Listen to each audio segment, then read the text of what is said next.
സ്നേഹമുള്ളവരെ,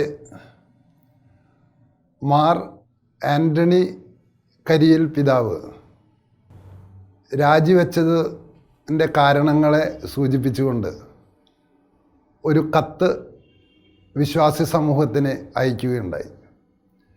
പ്രസ്തുത കത്ത് പല വിശ്വാസികളിലും ചില ആശങ്കകൾ സൃഷ്ടിച്ചിട്ടുണ്ട്. അവർ ചില ചോദ്യങ്ങൾ എന്നോട് ചോദിക്കുകയുണ്ടായി ആ കത്തിനെ അടിസ്ഥാനപ്പെടുത്തിയിട്ട്. പ്രത്യേകിച്ചും മതബോധന ACC പഠിക്കുന്ന മതബോധന വിദ്യാർത്ഥികളാണ് എന്നോട് ചില ചോദ്യങ്ങൾ ചോദിച്ചത്. അപ്പോൾ അതുകൊണ്ട് തന്നെ കേരളത്തിലെ പല വ്യക്തികൾക്കും ഈ കത്തിനെക്കുറിച്ച് പഠിച്ചാൽ കൊള്ളാമെന്ന് ആഗ്രഹമുണ്ട്. മാത്രമല്ല, എൻ്റെ ഒരു നിർദ്ദേശമെന്ന് പറയുന്നത് സെമിനാരി വിദ്യാർത്ഥികളെ കേരളത്തിലുള്ള കത്തോലിക്ക സഭയുടെ സെമിനാരികളിൽ പ്രസ്തുത കത്ത് ഒരു പഠന വിഷയമാക്കണം എന്നുകൂടി സജസ്റ്റ് ചെയ്യാൻ ഞാൻ ആഗ്രഹിക്കുകയാണ്. കാരണം ആ കത്ത് പഠിച്ചു കഴിഞ്ഞാൽ ഭാവിയിൽ വൈദികർക്കും മെത്രാന്മാർക്കുമൊക്കെ ഉണ്ടാകുന്ന തെറ്റുകളെക്കുറിച്ചുള്ള ഒരു മുൻധാരണ ഈ വിദ്യാർത്ഥികൾക്ക് ലഭിക്കുന്നത് നല്ലതാണ്. കാരണം ആ കത്തിലെ ഒരു പ്രധാനപ്പെട്ട കാര്യം ഇതാണ്: കാനൻ 1538 പ്രകാരം നിയമപരമായിട്ടാണ് സിനഡ് തീരുമാനിച്ച ഏകീകൃത കുർബാന എറണാകുളം രൂപതയിൽ ഞാൻ നടത്തണ്ട എന്ന് തീരുമാനിച്ചത്. ഇതാണ് ആ കത്തിലെ ഒരു വാചകം. അപ്പോൾ എന്ന് പറഞ്ഞാൽ അദ്ദേഹം കത്തോലിക്ക സഭയുടെ 1538 കാനൻ അനുസരിച്ച് മാത്രമേ പ്രവർത്തിച്ചിട്ടുള്ളൂ, യാതൊരുവിധ നിയമലംഘനവും നടത്തിയിട്ടില്ല എന്നാണ് ആ കത്തിലൂടെ പറയുന്നത്. അപ്പോൾ ചില വിദ്യാർത്ഥികൾ ചോദിക്കുന്നത്, ഇങ്ങനെ 1538 കാനൻ എന്ന് പറഞ്ഞാൽ ഞങ്ങൾക്കൊന്നും മനസ്സിലാകുന്നില്ല എന്നാണ്. കാരണം വിശ്വാസികൾക്ക് മനസ്സിലാക്കി കൊടുക്കാനുള്ളൊരു ബാധ്യത നമുക്കുണ്ടല്ലോ. അപ്പം ഞാൻ അവരോട് പറഞ്ഞു, അതിൻ്റെ അർത്ഥം ഇങ്ങനെയാണ്: കത്തോലിക്ക സഭ ഏതെങ്കിലും ഒരു നിയമം പൊതുവായി ഉന്നയിക്കുമ്പോൾ അല്ലെങ്കിൽ പൊതുവായി നടപ്പിലാക്കണമെന്ന് കൽപ്പിക്കുമ്പോൾ ചില വ്യക്തികൾക്ക് ചില സന്ദർഭങ്ങളിൽ ഒഴിവ് നൽകാം എന്നതാണ് ആ നിയമത്തിൻ്റെ 1538 കാനണിൽ പറയുന്നത്.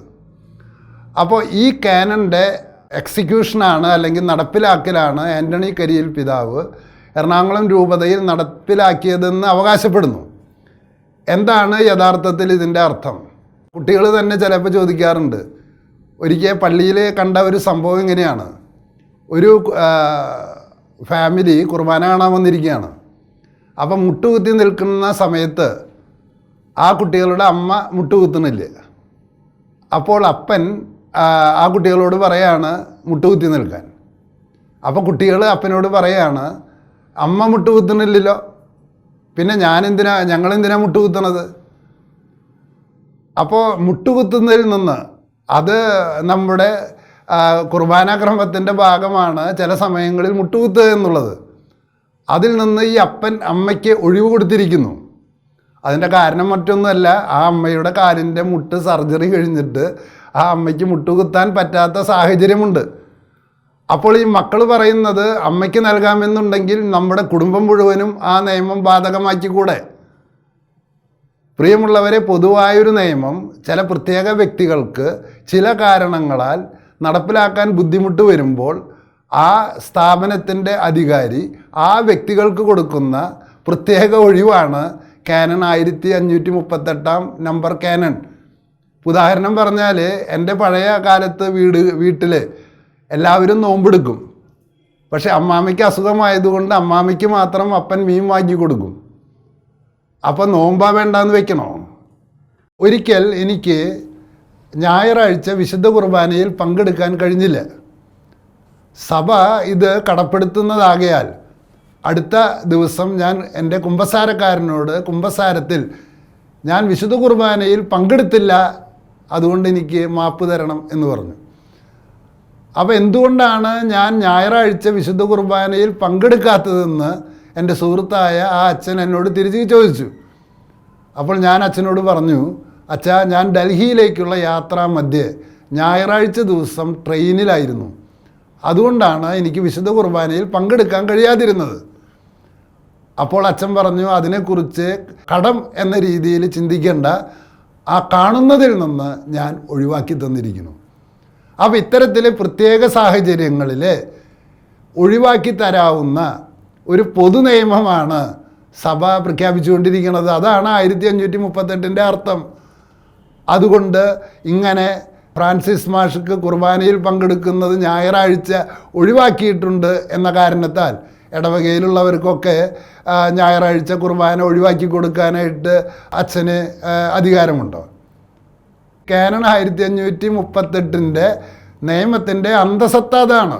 അതുകൊണ്ട് 1538 കാനൻ്റെ യഥാർത്ഥ വ്യാഖ്യാനം എന്ന് പറയുന്നത്, പൊതുവായി സീറോ മലബാർ സഭയുടെ സിനഡ് ഒരു കുർബാനാക്രമം തീരുമാനിച്ചിട്ടുണ്ടെങ്കിൽ അത് പൊതുവായി എല്ലാ രൂപതകളും സ്വീകരിക്കുകയും ഏതെങ്കിലും പർട്ടിക്കുലർ പള്ളികളിലോ പർട്ടിക്കുലർ വ്യക്തികൾക്കോ ചില സാങ്കേതികമായ കാരണങ്ങളാൽ അത് നടപ്പിലാക്കാൻ പറ്റില്ലെങ്കിൽ അത് ഒഴിവ് കൊടുക്കണം എന്നുള്ളതാണ് ആ നിയമത്തിൻ്റെ വ്യാഖ്യാനം. എനിക്ക് മനസ്സിലാക്കാത്തത്, ഇത്ര കൃത്യമായിട്ട് ഇത് വീടുകളിലും എല്ലാം സാധാരണ വിശ്വാസികളുടെ മാതാപിതാക്കൾക്ക് പോലും ഇതിൻ്റെ അർത്ഥം അറിയാമെന്നിരിക്കെ എന്തുകൊണ്ടാണ് ഈ പിതാവിനും ആ എറണാകുളം രൂപതയിലെ അച്ഛന്മാർക്കും 1538 കാനൻ്റെ അർത്ഥം ഒരു കാരണവശാലും മനസ്സിലാവില്ല എന്ന് പറയുന്നത് എനിക്ക് അറിഞ്ഞുകൂടാ. രണ്ടാമത്തെ കാര്യം എനിക്ക് പറയാനുള്ളത്, ഈ കത്തിൽ ഇതെല്ലാം വൈദിക വിദ്യാർത്ഥികൾ പഠിച്ചിരിക്കേണ്ടതാണ്. അല്ലെങ്കിൽ അവരും ഇനി മെത്രാനാകുമ്പോൾ ഇതേ തെറ്റ് ആവർത്തിക്കും. അദ്ദേഹം പറയുകയാണ്, മുൻകാലങ്ങളിൽ ചില ബിഷപ്പുമാർ ഈ 1538 കാനൻ പ്രയോഗിച്ചുകൊണ്ട് തൃശ്ശൂരും ഇരിഞ്ഞാലക്കുടയിലും പാലക്കാടും ഒക്കെ സമ്പൂർണ്ണമായ ഒഴിവ് കൊടുത്തിട്ടുണ്ടെന്ന്. അപ്പോൾ കൃത്യമായിട്ട് സിനഡ് പറയുകയുണ്ടായി, അങ്ങനെ കൊടുത്തത് കാനൻ നിയമത്തിൻ്റെ തെറ്റായ ഒരു വ്യാഖ്യാനമാണ്. അപ്പോൾ മുൻപ് തെറ്റ് ചെയ്തതുകൊണ്ട് ഇന്നും ഞങ്ങൾക്ക് തെറ്റ് ചെയ്യാമെന്ന് വാദിക്കുന്നത് ശരിയാണോ? രണ്ടാമതായിട്ട് ഇതിലെ കാണുന്ന പ്രമാദമായ ഒരു തെറ്റ് എന്ന് പറയുന്നത്, അത് ഒരിക്കലും ഒരു പിതാവിൻ്റെ കത്തിൽ അങ്ങനെ ഉണ്ടാകാൻ പാടില്ല. എൻ്റെ അയൽവക്കത്തുള്ള രൂപതകളിൽ ഏകീകൃത കുർബാനക്രമം നടപ്പിലാക്കിയപ്പോൾ അത് ബാഹ്യമായിട്ട് മാത്രമേ നടപ്പിലാക്കിയിട്ടുള്ളൂ, ആന്തരികമായിട്ട് അത് നടപ്പിലായിട്ടില്ല. അതുകൊണ്ടാണ് ഞാനിവിടെ നടപ്പിലാക്കാതിരുന്നതെന്ന്. അപ്പുറത്തെ വീട്ടിൽ കാര്യങ്ങളൊന്നും നടക്കുന്നില്ല എന്ന് പറയാനായിട്ട് ഒരു പിതാവിന് എന്താണ് അവകാശം? തൃശ്ശൂർ രൂപത എറണാകുളം രൂപതയുടെ തൊട്ടപ്പുറത്ത് കിടക്കുന്ന ഒരു രൂപതയാണ്. ആ രൂപതയിൽ പല വ്യക്തികൾക്കും ഈ ഏകീകൃത കുർബാനാക്രമത്തോട് എതിർപ്പുണ്ടെങ്കിൽ പോലും സഭയുടെ ഒരു പൊതുവായ തീരുമാനം എന്നുള്ള നിലയിൽ ഞങ്ങൾ അംഗീകരിക്കുകയാണ് ചെയ്യുന്നത്. അങ്ങനെയല്ലാതെ എല്ലാവരും തീരുമാനമെടുത്തുകൊണ്ട് എല്ലാവരുടെയും പൂർണ്ണ സമ്മതത്തോടു കൂടിയിട്ട് ഏതെങ്കിലും നിയമം നടപ്പിലാക്കിയ ഒരു ചരിത്രം കാണിച്ചു തരാൻ പറ്റുമോ? ഈ തൃശ്ശൂർ രൂപതയിൽ വന്നിട്ട് കരിയിൽ പിതാവ് പറയൂ എന്തെന്ന്, നിങ്ങൾ ഞായറാഴ്ച കുർബാന കാണാനായിട്ട് എല്ലാ ദിവസവും ഈ മഴയത്തുമൊക്കെ നിർബന്ധപൂർവം പോകുന്നത് പൂർണ്ണമായിട്ടും ഉള്ളിൽ ഇഷ്ടമുണ്ടായിട്ടാണോ? അപ്പോൾ അവർ പറയും അത് സഭയുടെ കൽപ്പനയായതുകൊണ്ടാണ് പോകുന്നതെന്ന് ഒരു ചെറിയ ശതമാനം പറയും. വേറൊരു ശതമാനം എന്തിനാ പോണേന്ന് ചോദിക്കും. വേറൊരു ശതമാനം സന്തോഷപൂർവ്വം പോകുന്നവരുണ്ട്. അപ്പം ഞായറാഴ്ച കുർബാന കാണാൻ അവിടെയുള്ള ആ ഇടവകയിലുള്ള ആളുകൾക്ക് പൂർണ്ണ സമ്മതമില്ലാത്തതിനാൽ എൻ്റെ ഇടവകയിൽ ആരും കുർബാന കാണാൻ ഞായറാഴ്ച വരണ്ടെന്ന് പ്രഖ്യാപിക്കാൻ പറ്റുമോ? കാറ്റഗിസം വിശ്വാസ പരിശീലനത്തിന് വരുന്ന കുട്ടികളോടൊന്ന് ചോദിച്ചു നോക്കിയേ, നിങ്ങൾ പൂർണ്ണ സമ്മതത്തോടു കൂടിയാണോ വിശ്വാസ പരിശീലനത്തിന് വരുന്നത്? എന്നോട് പറഞ്ഞിട്ടുണ്ട്, എൻ്റെ പൊന്നു മാഷെ, ഞങ്ങൾക്ക് ഞായറാഴ്ചയാണ് ഒരു ഒഴിവ് കിട്ടുന്നത്, ആ ദിവസം കൂടി ഇനി പള്ളിയിൽ പോയിരിക്കണോ? അപ്പോൾ ഒരു തരം നിർബന്ധം തന്നെയാണ് അവിടെയും ചെലുത്തുന്നത്.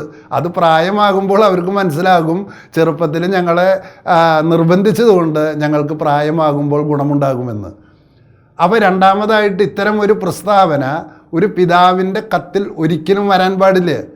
എന്ന് പറഞ്ഞാൽ എൻ്റെ അപ്പുറത്തെ രൂപതയിൽ നടത്തിയത് ശരിയാവാത്തത് കൊണ്ടാണ് ഞാൻ എൻ്റെ രൂപതയിൽ നടപ്പിലാക്കാത്തതെന്നുള്ളതാണ് ആ പ്രസ്താവന. മൂന്നാമതായിട്ട് എനിക്ക് പറയാനുള്ള കാര്യം ആ കത്തിലുള്ളത്, പ്രിയമുള്ളവർ, അത് വ്യാപകമായിട്ട് എറണാകുളം രൂപതയിലെ വൈദികരും എൻ്റെ രൂപതയിലെ ചില വൈദികരൊക്കെ എൻ്റെ മുമ്പിൽ ഉന്നയിക്കുന്നതാണ്. ഇതൊക്കെ ശത്രുതാപരമായിട്ടാണ് ഈ മറുപടി പറയുന്നതെന്ന് നിങ്ങൾ ചിന്തിക്കുക പോലും വേണ്ട. കാരണം ആരാധനാക്രമത്തിൻ്റെ ആ പ്രാർത്ഥനകൾ മാത്രമേ ഞങ്ങൾക്ക് ബാധകമുള്ളൂ. അതിൻ്റെ റുബ്രിക്സ് ഞങ്ങൾക്ക് ബാധകമല്ല.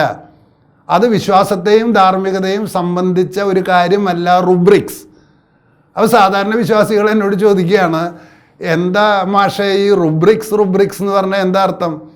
ഇത് സാധാരണ വിശ്വാസികൾക്ക് ഈ കാര്യം അറിയില്ല. ഇതെനിക്ക് മനസ്സിലായത് പണ്ട് എൻ്റെ വികാരിയച്ഛനുമായി ഒരു വാദപ്രതിവാദത്തിൽ ഏർപ്പെട്ടതുകൊണ്ടാണ്. ഞങ്ങൾ കരിസ്മാറ്റിക് ധ്യാനം കൂടിയ ചില ആളുകളൊക്കെ പള്ളിയിൽ സ്വർഗസ്ഥനായ പിതാവേ എന്ന പ്രാർത്ഥന ചെല്ലുമ്പോൾ ഞങ്ങളെല്ലാവരും കൈ ഉയർത്തിപ്പിടിക്കും. അങ്ങനെ കൈ ഉയർത്തിപ്പിടിച്ച് വിശുദ്ധ കുർബാനയിൽ സ്വർഗസ്ഥനായ പിതാവേ ചെല്ലുന്നതിന് എൻ്റെ വികാരിയച്ഛൻ ഞാനുമായി സ്നേഹമുള്ളതുകൊണ്ട് അച്ഛൻ എന്നോട് പറഞ്ഞു, നിങ്ങൾ ചെയ്യുന്നത് തെറ്റാണ്. കാരണം സ്വർഗസ്ഥനായ പിതാവേ എന്ന പ്രാർത്ഥന ചൊല്ലുമ്പോൾ റുബ്രിക്സ് അനുസരിച്ച് വികാരിയച്ഛന് മാത്രമേ കൈ ഉയർത്തിപ്പിടിക്കാനുള്ള അവകാശമുള്ളൂ. വികാരിയച്ഛനാണ് അത് തുടങ്ങേണ്ടത്. നിങ്ങളൊക്കെ അവിടെ കയ്യെ സ്തുതി പിടിച്ചിട്ട് ചൊല്ലിയാൽ മതി. അപ്പോൾ റുബ്രിക്സ് എന്നാൽ എന്താണ് അർത്ഥമെന്ന് വിശ്വാസികൾ ആദ്യം മനസ്സിലാക്കണം. ആ കുർബാനയിലെ ഇടയിലുള്ള ആംഗ്യങ്ങളും ചില കുമ്പിടുന്നു, കൈകൾ വിരിച്ചു പിടിക്കുന്നു, ഇത്തരത്തിലുള്ള ആക്ഷനുകളെക്കുറിച്ചുള്ള അതിനെക്കുറിച്ചുള്ള വിശദീകരണത്തിന് പറയുന്ന പേരാണ് റുബ്രിക്സ്. അതുകൊണ്ട് അൾത്താരയിലേക്ക് തിരിഞ്ഞു നിൽക്കണം എന്നുള്ളത് റുബ്രിക്സിൻ്റെ ഭാഗമാണ്. അതുകൊണ്ട് അത് കുർബാനയുടെ ഭാഗമല്ല, ഞങ്ങൾ അനുസരിക്കേണ്ട കാര്യമില്ല എന്നാണ് പറയുന്നത്. അതാണ് കരിയിൽ പിതാവിൻ്റെ കത്തിലുള്ളത്. അത് വിശ്വാസത്തിൻ്റെയും ധാർമ്മികതയും കുറിച്ചുള്ള കാര്യമല്ല. അപ്പോൾ പ്രിയമുള്ളവരെ, ഞാൻ ഈ കേരളമെമ്പാടുമുള്ള മലയാളികളായ വൈദികരോട് ചോദിക്കുകയാണ്, റുബ്രിക്സ് അനുസരിക്കുന്നത് വൈദികർക്ക് വിശുദ്ധ കുർബാനയുടെ ഭാഗമല്ലെങ്കിൽ ഈ കുർബാനയുടെ ഭാഗമായിട്ട് എഴുതി വെച്ചിട്ടുള്ള ചില കാര്യങ്ങളുണ്ട്. എന്താണ്? വിശ്വാസികൾക്ക് റുബ്രിക്സ് ഉണ്ട്. എന്താണ്? ലേഖന വായനയ്ക്ക് ഇരിക്കണം, സുവിശേഷ വായനയ്ക്ക് നിൽക്കണം, കൂദാശാവചനത്തിൻ്റെ സമയത്ത് നിൽക്കണം, കാരുണ്യം യാചിക്കുമ്പോൾ മുട്ടുകുത്തണം, വിശുദ്ധ കുർബാന സ്വീകരിക്കുമ്പോൾ നിൽക്കണം. ഞങ്ങൾ വിശ്വാസികൾ പറയാണ്, ഞങ്ങളും മക്കളെ അങ്ങനെയാണ് പരിശീലിപ്പിച്ചു കൊണ്ടുവരുന്നത്. ഞങ്ങളുടെ കുട്ടികൾ സുവിശേഷം വായിക്കുന്ന സമയത്ത് ഇരുന്നാൽ ഞങ്ങളവരെ മൂട്ടിന്ന് കുത്തിയിട്ട് എഴുന്നേറ്റ് നിൽക്കണമെന്ന് പറയും. അപ്പോൾ ഈ റുബ്രിക്സിൻ്റെ ഒന്നും ആവശ്യമില്ലെങ്കിൽ എന്തിനാ ആത്മായരോട് ഇതൊക്കെ ചെയ്യാനായിട്ട് പറയണേ? എല്ലാവരും എഴുന്നേറ്റ് നിൽക്കൂ, എല്ലാവരും മുട്ടുകുത്തു, എല്ലാവരും വിരിക്കൂ. അപ്പോൾ റുബ്രിക്സ് ഇതിൻ്റെ ഭാഗമാണ്. മാത്രമല്ല, ആരാധനാക്രമം വിശ്വാസവും ധാർമ്മികതയുമായിട്ട് ബന്ധപ്പെട്ടതല്ല എന്ന് പ്രസ്താവിക്കുന്നത് വളരെ വലിയ തെറ്റാണ്. കാരണം എന്താണ്? വിശുദ്ധ ഗ്രന്ഥം ഉണ്ടാകുന്നതിന് മുൻപ് ആരാധനയുണ്ടായിരുന്നു. അതാണ് കത്തോലിക്ക സഭ നൂറ്റാണ്ടുകളായിട്ട് പഠിപ്പിച്ചുകൊണ്ടിരിക്കുന്നത്. ആരാധനയിൽ കേന്ദ്രീകൃതമായ ഒരു സമൂഹം വിശ്വാസ ജീവിതം നയിച്ചപ്പോൾ അതിൽ നിന്നുണ്ടായ യേശു ക്രിസ്തുവിനെ കുറിച്ചുള്ള ഓർമ്മകളാണ് സുവിശേഷമായി രൂപപ്പെടുത്തിയത്.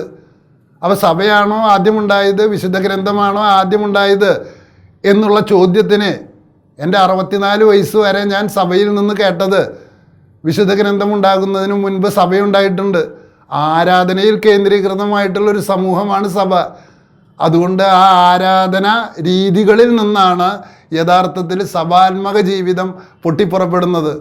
അപ്പോൾ അതുകൊണ്ട് നമ്മുടെ വിശുദ്ധ ഗ്രന്ഥത്തിൻ്റെ പോലും അടിത്തറ, അതിനെപ്പോലും വ്യാഖ്യാനിക്കണമെങ്കിൽ മാർപ്പാപ്പന്മാർ വ്യാപകമായി ഉപയോഗിക്കുന്നത് ലിറ്റർജി ടെക്സ്റ്റിലുള്ള സ്റ്റേറ്റ്മെൻറ്റ്സാണ്. അതായത് വിശുദ്ധ ഗ്രന്ഥത്തിലെ വാചകങ്ങളെ വ്യാഖ്യാനിക്കാനായി മാർപ്പാപ്പന്മാരും ദൈവശാസ്ത്രജ്ഞന്മാരും ഉപയോഗിക്കുന്നത് ലിറ്റർജിയിലുള്ള ടെക്സ്റ്റിലുള്ള വിശുദ്ധ കുർബാനയിലെ വാചകങ്ങളാണ് അതിൻ്റെ വ്യാഖ്യാന സ്രോതസ്സായിട്ട് കൊടുക്കുന്നത്. അപ്പോൾ അതുകൊണ്ട് ദയവ് ചെയ്ത് ഇനിയെങ്കിലും ആരാധനാക്രമം എന്ന് പറയുന്നതിൻ്റെ ആ ടോട്ടാലിറ്റി അത് വിശ്വാസത്തിൻ്റെയും ധാർമ്മികതയുടെയും ഭാഗമല്ല എന്ന പ്രസ്താവന അതിൽ കണ്ടത് വളരെ വേദനാജനകമാണ്. നാലാമതായിട്ടുള്ള കാര്യം, രാജിവെപ്പിച്ചതിൻ്റെ കാരണം എന്താണെന്ന് എനിക്ക് മനസ്സിലാക്കി തരണമെന്നാണ് പിതാവ് പറയുന്നത്. എൻ്റെ പൊന്നു പിതാവേ, നമ്മൾ ഈ കോളേജിലും നമ്മുടെ സ്കൂളിലും നമ്മുടെ സ്ഥാപനങ്ങളിലും എത്ര പേരെ ഡിസ്മിസ് ചെയ്തിട്ടുണ്ടെന്നുള്ളതിൻ്റെ ഒരു കണക്ക് ഒന്നെടുക്കാമോ? പല വിദ്യാർത്ഥികളെയും നമ്മൾ ഡിസ്മിസ് ചെയ്തിട്ടുണ്ട്. പല ജോലിക്കാരെയും പള്ളിയിൽ നിന്ന് ഡിസ്മിസ് ചെയ്തിട്ടുണ്ട്. ആ ഡിസ്മിസ് ചെയ്യുമ്പോൾ എൻ്റെ കാലത്ത് എൻ്റെ കോളേജിൽ ഡിസ്മിസ് ചെയ്തിട്ടുള്ള കുട്ടികൾക്ക് ആ ഡിസ്മിസലിനൊരു കാരണമുണ്ടാകും. ആ കുട്ടികളോട് പറയും നിങ്ങളെ ഡിസ്മിസ് ചെയ്യണോ അതോ രാജിവെക്കണോ എന്ന്. അതായത് നിങ്ങൾ സ്വയം TC വാങ്ങി പോകണമെന്ന്. അതെന്തുകൊണ്ടാണ് അങ്ങനെ ചെയ്യുന്നത്? അങ്ങനെ ചെയ്യാനൊരു കാരണമുണ്ട്. ആ കുട്ടിയുടെ ഭാവി നശിക്കണമെന്ന് ഞങ്ങളുടെ കോളേജിന് ആഗ്രഹമില്ലാത്തത് കൊണ്ടാണ് ഞങ്ങൾ അവനെ കൊണ്ട് TC വാങ്ങിപ്പിച്ച് വിടുന്നത്. അത് മഹാമനസ്കതയാണ്. അത് കത്തോലിക്ക സഭയുടെയും സിനഡിൻ്റെയും മാർപ്പാപ്പയുടെയും പൗരസ്ത്യ തിരുസംഘത്തിൻ്റെയും ഒരു മഹാമനസ്കതയായിട്ട് കാണണം. എന്താണ് ഡിസ്മിസലിനുള്ള പ്രധാനപ്പെട്ട കാരണം? എന്താണ്? അനുസരണം എന്ന വാക്കിനെ ഒരു പ്രത്യേക രീതിയിൽ നമ്മൾ വ്യാഖ്യാനിക്കണം. നിങ്ങൾ അച്ഛന്മാർക്ക് ഇത് അറിയില്ലെങ്കിൽ നിങ്ങൾ അച്ഛന്മാർക്ക് അറിയുന്നതിനേക്കാൾ കൂടുതൽ അൽമായർക്ക് ഇതിനെക്കുറിച്ച് അറിയാം. അനുസരണം എന്ന വാക്കിനെക്കുറിച്ച്. ബ്രിട്ടീഷ് പട്ടാളം 5000 പേര് മാത്രമാണ് ഈസ്റ്റ് ഇന്ത്യ കമ്പനിയുടെ ഇന്ത്യയിലുണ്ടായിരുന്നുള്ളൂ. ആ 5000 പേരുള്ള ഈസ്റ്റ് ഇന്ത്യ കമ്പനി എങ്ങനെയാണ് ഇന്ത്യയെ മുഴുവൻ ഭരിച്ചിരുന്നത്? അതിൻ്റെ കാരണം അവർക്ക് കൃത്യമായിട്ട് എന്താണ് അനുസരണം. ഡിസ്മിസലിന് വേണ്ട കാരണം എന്താണെന്നറിയോ? ഇൻസബോർഡിനേഷൻ. എൻ്റെ ഇടവക പള്ളിയിലെ കുറിക്കമ്പനിയിലുണ്ടായിരുന്ന ഒരാളെ വികാരിയച്ഛനോട് ചേർന്ന് നിന്ന് ഡിസ്മിസ് ചെയ്യുന്നതിന് ഞാനും കാരണക്കാരനാണ്. എന്താണ് അദ്ദേഹം ചെയ്ത തെറ്റ്? വേറെ തെറ്റൊന്നുമില്ല. ഞങ്ങൾ 8 കൈക്കാരന്മാർ കൂടി ഒരു തീരുമാനം എടുത്തിട്ട് ഇങ്ങനെ ചെയ്യണമെന്ന് അദ്ദേഹത്തോട് പറഞ്ഞാൽ അദ്ദേഹം ഉടൻ തന്നെ പറയും അങ്ങനെ ചെയ്യുന്നതിന് പകരം ഇങ്ങനെ ചെയ്താൽ എന്താ കുഴപ്പം? അപ്പം മേലധികാരികൾ പറയുന്നത് ധാർമ്മിക മനസാക്ഷിക്ക് എതിരല്ലെങ്കിൽ അതനുസരിക്കാനുള്ള ബാധ്യത അനുയായിക്കുണ്ട്. അത് ചെയ്തില്ലെങ്കിൽ പറയുന്ന പേരാണ് ഇൻസബോർഡിനേഷൻ. സഭ ഒരു സ്നേഹക്കൂട്ടായ്മ മാത്രമല്ല, ഒരു അധികാര ഘടനയും കൂടിയുണ്ട്. വീട് ഒരു സ്നേഹക്കൂട്ടായ്മ മാത്രമല്ല, അതിൻ്റെ അകത്തൊരു അധികാര ഘടനയുണ്ട്. അപ്പോൾ അധികാര ഘടനയോടുകൂടിയ സ്നേഹക്കൂട്ടായ്മയിൽ മേലധികാരികൾ പറഞ്ഞത് താഴെയുള്ള അധികാരികൾക്ക് അനുസരിക്കാൻ പറ്റുന്നില്ലെങ്കിൽ ആ സംവിധാനം തന്നെ തകർന്നു പോകും. ഇവിടുത്തെ എറണാകുളം രൂപതയിലെ അച്ഛന്മാരൊക്കെ ഇടവകയിലെ ജനങ്ങളിലെ ആരെങ്കിലും എതിർത്ത് നിന്നാൽ അവൻ്റെയും കൂടിയിട്ട് ഉൾക്കൊണ്ടിട്ടാണ് മുന്നോട്ട് പോകുക. എറണാകുളം രൂപതയുടെ ചരിത്രത്തിൽ സസ്പെൻഡ് ചെയ്തതോ ഡിസ്മിസ് ചെയ്തതോ ആയ യാതൊരു ചരിത്രവും ഇല്ലേ. അപ്പോൾ ഇൻസബോർഡിനേഷനാണ് കരിയിൽ പിതാവിൻ്റെ ഭാഗത്തു നിന്നുണ്ടായിട്ടുള്ളത്. ആ ഇൻസബോർഡിനേഷൻ എന്ന് പറഞ്ഞാൽ എന്താണ്? അനുസരണം. അനുസരണം എന്ന് പറഞ്ഞാൽ ഇത്രയേ ഉള്ളൂ. മേലധികാരികൾ പറയുന്ന കാര്യങ്ങൾ ധാർമ്മിക മനസാക്ഷിക്ക് വിരുദ്ധമല്ലെങ്കിൽ, അത് തെറ്റ് ചെയ്യാൻ പ്രേരിപ്പിക്കുന്നില്ലെങ്കിൽ അത് അനുസരിക്കുക എന്നതാണ്, അത് എക്സിക്യൂട്ട് ചെയ്യുക എന്നതാണ് അനുസരണം എന്ന വാക്കിൻ്റെ അർത്ഥം. ഒന്നുകൂടി ഞാൻ റിപ്പീറ്റ് ചെയ്യാം. മേലധികാരികൾ പറയുന്ന ആജ്ഞകൾ ധാർമ്മിക മനസാക്ഷിക്ക് എതിരല്ലാത്തത് മുഴുവനും പ്രയോഗത്തിൽ വരുത്തുക എന്നുള്ളതാണ് അനുയായിയുടെ കടമ. അത് ചെയ്യാത്തതിനെയാണ് എന്തു പറയുക? അനുസരക്കേട് എന്ന് പറയുക. അപ്പോൾ ചോദിക്കും, ഈ വിശുദ്ധ കുർബാന നടപ്പിലാക്കുന്നത് ധാർമ്മിക മനസാക്ഷിക്ക് എതിരായിട്ടാണ് ഞങ്ങൾക്ക് തോന്നിയത്. അത് എൻ്റെ വീടിനടുത്തൊരു മത്തായി ചേട്ടൻ ഉണ്ടായിരുന്നു. ആ മത്തായി ചേട്ടനോട് ഒരിക്കൽ ഞാൻ പറഞ്ഞു, എൻ്റെ പൊന്നു മത്തായി ചേട്ടൻ്റെ മകൻ എൻ്റെ ക്ലാസ്സിലുണ്ട്. മത്തായി ചേട്ടൻ ഇങ്ങനെ കള്ളു കുടിച്ച് രാത്രി വീട്ടിലൊക്കെ വന്ന് തെറി പറഞ്ഞ് ഇരുന്നാൽ മകൻ എന്തൊരു നാണക്കേടാണെന്നറിയൂ. അപ്പോൾ മത്തായി ചേട്ടൻ എന്നോട് പറഞ്ഞു, എൻ്റെ മാഷേ, ഈ മത്തായി കള്ളു കുടിക്കും, ഈ മത്തായി പെണ്ണ് പിടിക്കും, പക്ഷെ മനസാക്ഷിക്ക് വിരുദ്ധമായിട്ട് പെരുമാറില്ലേ. എന്ത് മനസാക്ഷിയെ? അദ്ദേഹത്തിൻ്റെ തോന്നലുകളാണോ മനസാക്ഷി എന്ന് പറയുന്നത്? 1960 വർഷം സെക്കൻഡ് വത്തിക്കാൻ കൗൺസിലിന് മുൻപ് വരെ ലോകത്തിലുള്ള എല്ലാ സഭകളും അൾത്താരയിലേക്ക് തിരിഞ്ഞിട്ടാണ് വിശുദ്ധ കുർബാന അർപ്പിച്ചത്. അത് ധാർമ്മികമായിട്ട് തെറ്റായിട്ടുള്ള ഒരു കാര്യമാണെന്ന് ഇന്ന് നിങ്ങൾക്ക് തോന്നുന്നുണ്ടെങ്കിൽ നിങ്ങൾ പറയുന്നതിനെ ഞാൻ അംഗീകരിക്കാം. 1960 വർഷം അൾത്താരയിലേക്ക് തിരിഞ്ഞിട്ടാണ് ലത്തീൻ സഭയായാലും സീറോ മലബാർ സഭയായാലും മലങ്കര സഭയായാലും ലോകത്തിലുള്ള എല്ലാ സഭകളും വിശുദ്ധ കുർബാന അർപ്പിച്ചിരുന്നത്. അപ്പോൾ അതുകൊണ്ട് ധാർമ്മികമായ ഒരു വിരുദ്ധത 1960 വർഷം ഈ സഭകളൊക്കെ പിന്തുടരുന്നു എന്ന് പറയുന്നതിൽ എന്തെങ്കിലും അർത്ഥമുണ്ടോ? വ്യഭിചാരം ചെയ്യാനൊന്നല്ലല്ലോ ആവശ്യപ്പെട്ടത്. അപ്പോൾ അതുകൊണ്ട് സഭ പറയുന്ന പൊതുവായിട്ടെടുക്കുന്ന തീരുമാനങ്ങൾ ധാർമ്മിക മനസാക്ഷിക്ക് വിരുദ്ധമല്ലെങ്കിൽ അത് നടപ്പിലാക്കാനുള്ള ബാധ്യത താഴെയുള്ള ഒരു അധികാരിക്ക് കഴിഞ്ഞില്ല. മാത്രമല്ല അതിൻ്റെ ഉത്തരവാദിത്വം നാട്ടുകാർക്കാണ്. അപ്പുറത്ത് ശരിയായില്ല, കാനൺ ലോനെ തെറ്റായിട്ട് വ്യാഖ്യാനിക്കുക, ഇങ്ങനെയൊക്കെ ചെയ്താൽ അതിനുള്ള മറുപടി ഡിസ്മിസൽ തന്നെയാണ്. പല വിശ്വാസികളും നോക്കിയിരിക്കുകയാണ്. എന്താണ് നോക്കിയിരിക്കുന്നത്? ഒരു അൽമായൻ്റെ ഭാഗത്തു നിന്ന് ഒരു ചെറിയ തെറ്റ് പറ്റിയാൽ പോലും നടപടിയെടുക്കാൻ ശങ്കിക്കാത്ത സഭ ഒരു ബിഷപ്പിനെതിരെ എന്തുകൊണ്ട് നടപടിയെടുക്കുന്നില്ല എന്ന് നോക്കിയിരിക്കുന്ന അനേകം ജനങ്ങളുണ്ട്. സഭ നടപടിയെടുക്കുമ്പോൾ സാധാരണ വിശ്വാസി ഒരിക്കലും സഭയിൽ വിള്ളലുണ്ടാക്കില്ല. അതുകൊണ്ട് നടപടിയെടുക്കേണ്ടത് വൈദികർക്കും ബിഷപ്പ്മാർക്കൊക്കെ എതിരാണ്, കർദിനാൾമാർക്കൊക്കെ എതിരാണ്, അല്ലാതെ സാധാരണ വിശ്വാസികൾക്കല്ല.